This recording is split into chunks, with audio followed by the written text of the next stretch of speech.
Hello friends, varicocele is a enlargement of veins around the scrotum.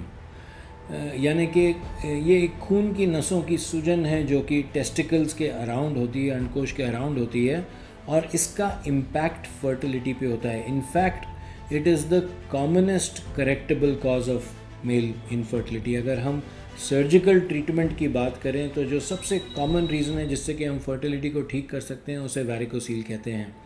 इसमें क्या होता है, इसमें स्वेलिंग हो जाती है टेस्टिकल स्क्रोटम के अराउंड, वहाँ पर नसें दिखने लग जाती हैं, वेन्स दिखने लग जाती हैं.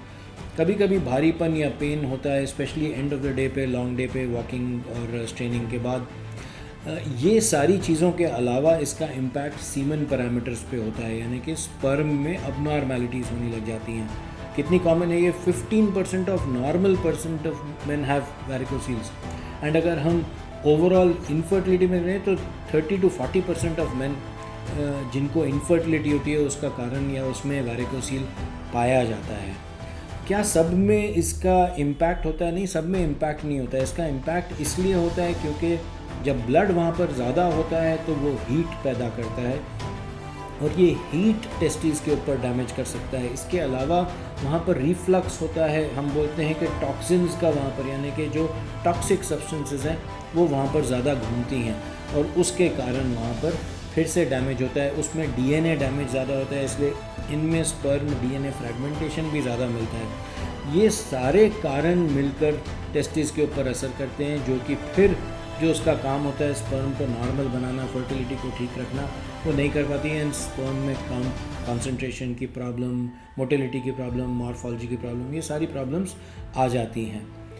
क्या सारे वैरिकोसील्स को ट्रीट करना होता है? नहीं, क्योंकि सारे के सारे वैरिकोसील इनफर्टिलिटी नहीं करते हैं, इसलिए हम उन्हीं को ट्रीट करते हैं जो कि स्पर्म में अबनॉर्मैलिटी कर रहे हों, इनफर्टिलिटी तय हो, ये पता हो कि वाइफ के अंदर कोई और कारण नहीं है जिनको ट्रीटमेंट की आवश्यकता है. ये सारी चीज़ें अगर फुलफ़िल हो जाती हैं तो ऐसे वैरिकोसील को, जिसको कि डॉक्टर क्लिनिक में महसूस कर सकता है, उसका इलाज किया जाता है. और उसके इलाज के होने के बाद almost 2/3 of man will have some improvement in their semen parameters और सिग्निफिकेंटली इम्प्रूव्ड प्रेगनेंसी रेट्स.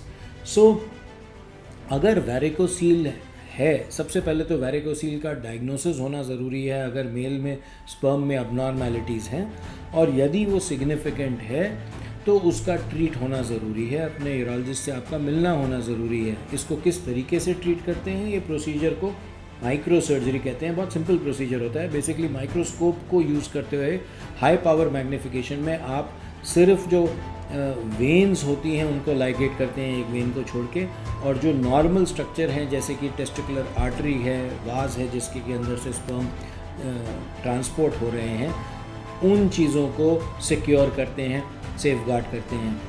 इसके अलावा कुछ और नसें हैं, लिम्फेटिक्स जिनको बोलते हैं, नर्व्स जिनको बोलते हैं, जो भी सेफ गार्ड होती हैं.